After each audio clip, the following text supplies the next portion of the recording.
ਸਾਡੇ ਚੈਨਲ ਤੇ ਹੋਰ ਨਵੀਆਂ ਤੇ ਤਾਜ਼ਾ ਨਿਊਜ਼ ਦੇਖਣ ਲਈ ਸਾਡੇ ਸੱਚ ਤੇ ਪਹਿਰਾ ਟੀਵੀ ਚੈਨਲ ਨੂੰ ਸਬਸਕ੍ਰਾਈਬ ਕਰੋ ਅਤੇ ਇਸ ਦੇ ਨਾਲ ਹੀ ਦਿੱਤੇ ਗਏ ਬੈਲ ਆਈਕਨ ਨੂੰ ਦਬਾਓ। ਧੰਨਵਾਦ।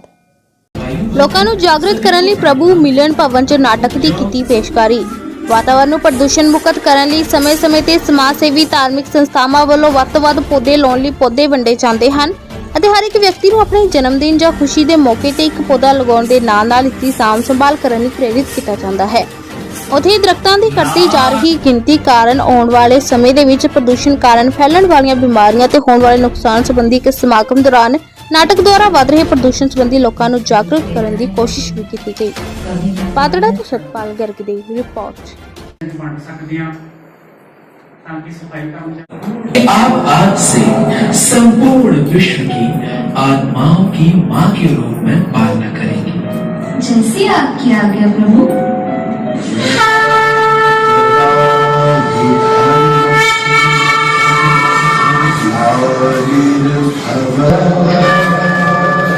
हे प्रकृति, मेरा तो इस भारत भूमि पर कल्प में एक ही बार आना संभव है।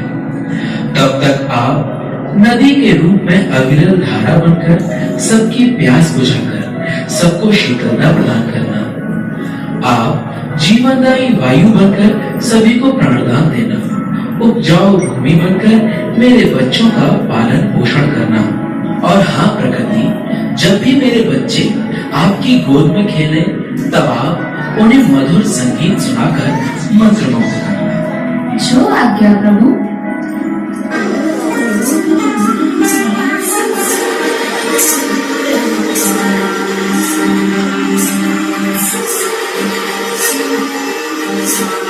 नारायण नारायण नारायण नारायण।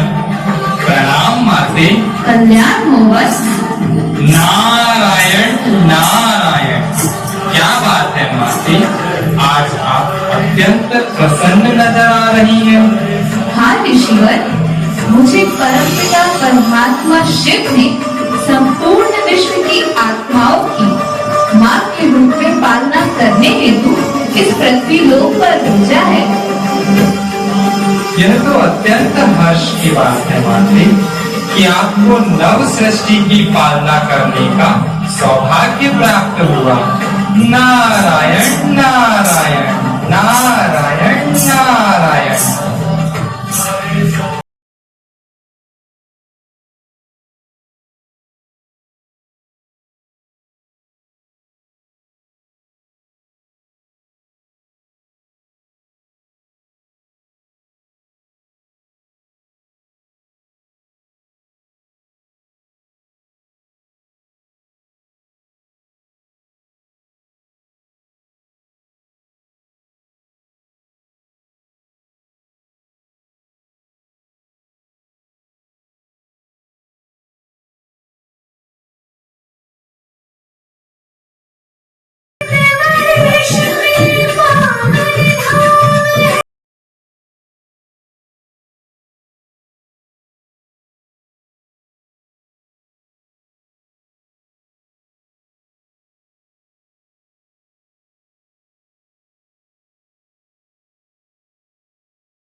द्वापर युग।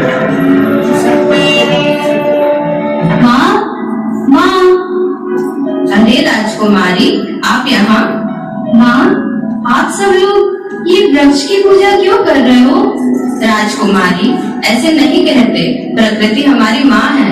माँ, हमारी माँ तो आप हैं, फिर आप इन्हें हमारी माँ क्यों कह रही हैं? राजकुमारी, माँ वो होती है जो हमें जीवन दान देती है, हमारी पालना करती है। प्रकृति माता हमें पीने के लिए जल, भोजन हेतु विभिन्न प्रकार के अन्न प्रदान करती है। हाँ माँ, ये वृक्ष हमें श्वास लेने हेतु प्राण वायु भी देते हैं, तपती हुई धूप में शीतल छाया भी तो देते हैं, और प्रकृति माता मीठे मीठे फल भी देती है। इसलिए प्रकृति हमारी माता है ना माँ? हाँ राजकुमारी, पृथ्वी, अग्नि, जल, वायु, आकाश इनसे ही तो हमारे संपूर्ण जीवन का अस्तित्व है। ये हमारे लिए पूजनीय देवता समान है, इसलिए हम इन्हें अपनी माँ मानकर इनकी पूजा करते हैं।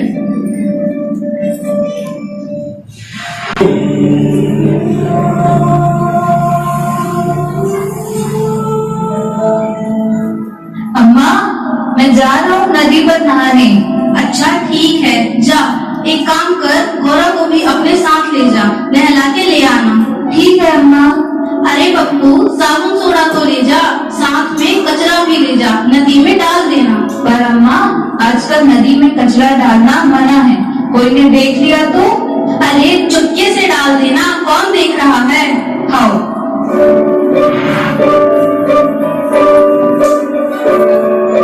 बेटा पप्पू, कब हो? कछु नहीं, तबीयत से ठीक नहीं है, थोड़ी देर सो जाओ। ए पप्पू, कब से सो रहा है? उठ। ए पप्पू की अम्मा, जाने कहाँ होगा? देखिए कैसे आगे खाई तप रहा है। सही तो पप्पू के पापा, जाओ पप्पू के पापा, जल्दी से डॉक्टर साहब है, लेके आओ। आपके बेटे को टाइफाइड हो गया है, मैं कुछ दवाइयाँ लिख देता हूँ, इसे समय पर देते रहिए। 2 दिन बाद।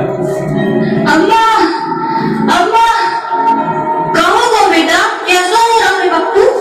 ए पप्पू के पापा, जल्दी जाओ, डॉक्टर ने लेके आओ। जाओ पप्पू के पापा, जाओ। हमें माफ कर दीजिए, पप्पू अब नहीं रहा। पप्पू, पप्पू बेटा।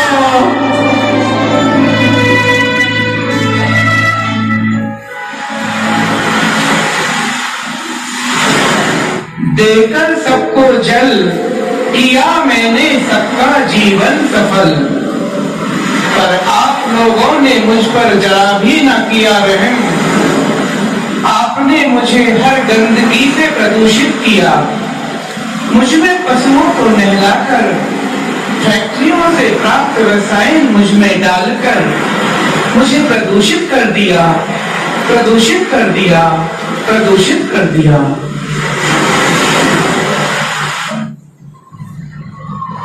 हाँ भाई, कुछ ऐसा ही है, मेरा भी हाल है। क्यों भाई, तुम्हारे साथ क्या हुआ? लो खुद ही देख लो। वाओ, क्या जगह है! इतने बड़े एरिया में तो मैं अपनी एक बहुत बड़ी फैक्ट्री बनाऊंगा। ठीक है सर, आज से ही काम शुरू कर देते हैं और यहाँ से सारे पेड़ों को हटवा देते हैं। ये बनेगा मुंबई शहर का सबसे बड़ा बिजनेस प्लांट और मैं बनूंगा रिचेस्ट ऑफ द कंट्री। तुझसे सांसों की तुझ में रवानी, मैं ना रहा तो रहेगा न पानी।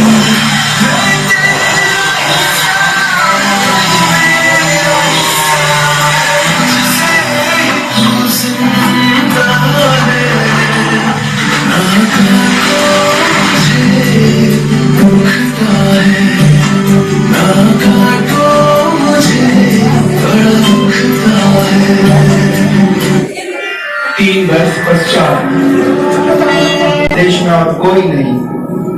सर अभी अभी खबर मिली है कि हमारे एरिया में एक भी पेड़ न होने के कारण और फैक्ट्री से निकलने वाले धुएं के कारण चारों ओर का वातावरण जहरीला हो गया है। CO2 की मात्रा बहुत तेजी से बढ़ रही है। हमारे सारे वर्कर्स धीरे धीरे मरते जा रहे हैं। व्हाट? क्या बकवास कर रहे हो? सर मैं सच कह रहा हूँ, यदि हम कुछ समय और यहाँ रुके तो हम भी मारे जाएंगे। चलिए सर, जल्दी चलिए यहाँ से। सबको दिया मैंने जीवन दान, काट कर वृक्ष छीन लिए आपने मुझसे मेरी प्राण। आप सभी ने वाहनों के अंधाधुंध प्रयोग से कहीं का नहीं छोड़ा, मुझे हानिकारक धुएं से छलनी छलनी कर दिया, छलनी छलनी कर दिया। और वृदा, तुम्हारा क्या है हाल? आप सब की तरह मैं भी हूँ बेहाल। ओ सावित्री, कहाँ गई? आई, आप हाथ मुंह धो लो, मैं खाना लगा देती हूँ। क्या हुआ? फसल का कितना दाम मिला? वही हमेशा की तरह। और फायदा क्या? उस भोला को देख, बता रहा था कि एक बार रासायनिक खाद डालने से पूरी की पूरी फसल दोगुनी हो गई। अब मैं भी ऐसा ही करूंगा। पर सुना है इससे मिट्टी की उर्वरा शक्ति कम होती है। अरे अगर कम होती तो भोला की फसल दोगुनी ना होती। अरे एक बार आजमा के तो देख। ठीक है, जैसा आपको ठीक लगे।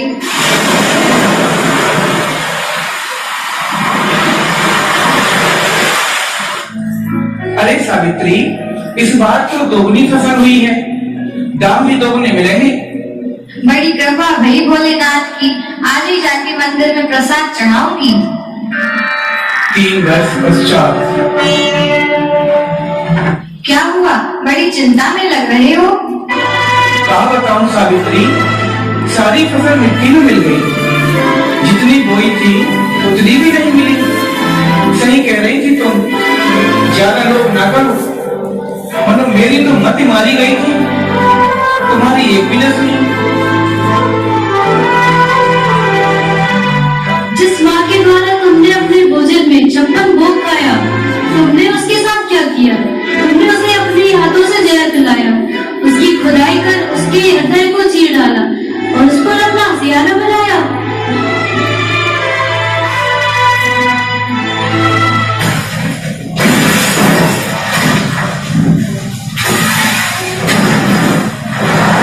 अब मैं थक चुकी हूँ। हे प्रभु, अब और सहन नहीं कर सकती। हे प्रभु बचाओ, हे प्रभु बचाओ, मेरी रक्षा करो प्रभु, रक्षा करो। नारायण नारायण। आपकी ये दशा किसने की माते? आज एक माँ अपनी संतानों से परेशान होकर, लाचार होकर दया की, रहम की भीख मांग रही है। मेरी ही संतान जिसकी मैंने इतने वर्षों तक पालना की, वह मेरी ही विध्वंसक बन बैठी है।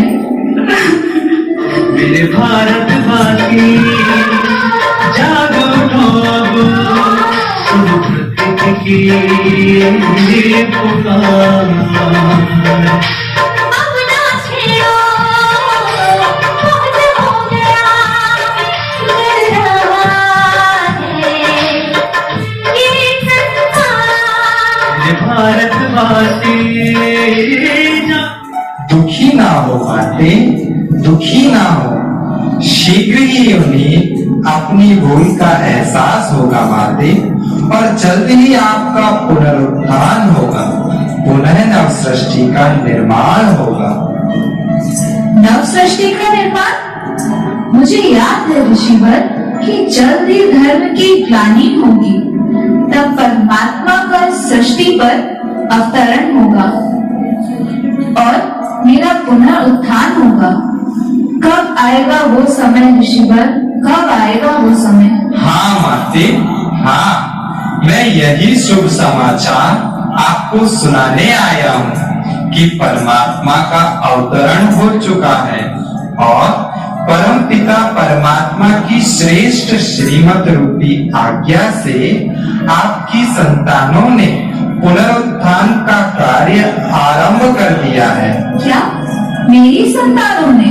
हाँ माते, इतना ही नहीं, प्रतिवर्ष 5 जून विश्व पर्यावरण दिवस के उपलक्ष्य में प्रजापिता ब्रह्मा कुमारी ईश्वरीय विश्वविद्यालय के तत्वावधान में विगत कई वर्षों से जन जन के मन में प्रकृति के प्रति जागरूकता फैलाने का तथा इस वर्ष विशेष गृह वाटिका का शुभारंभ किया जा रहा है।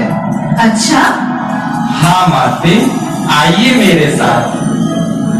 प्रकृति को वरदानी इसलिए कहा गया है क्योंकि वह परमात्मा का दिया गया अनुपम उपहार है। हम इस बात को यौगिक गृहवाटिका के माध्यम से भी समझ सकते हैं। यौगिक गृहवाटिका योगी जीवन शैली का एक अनमोल हिस्सा है।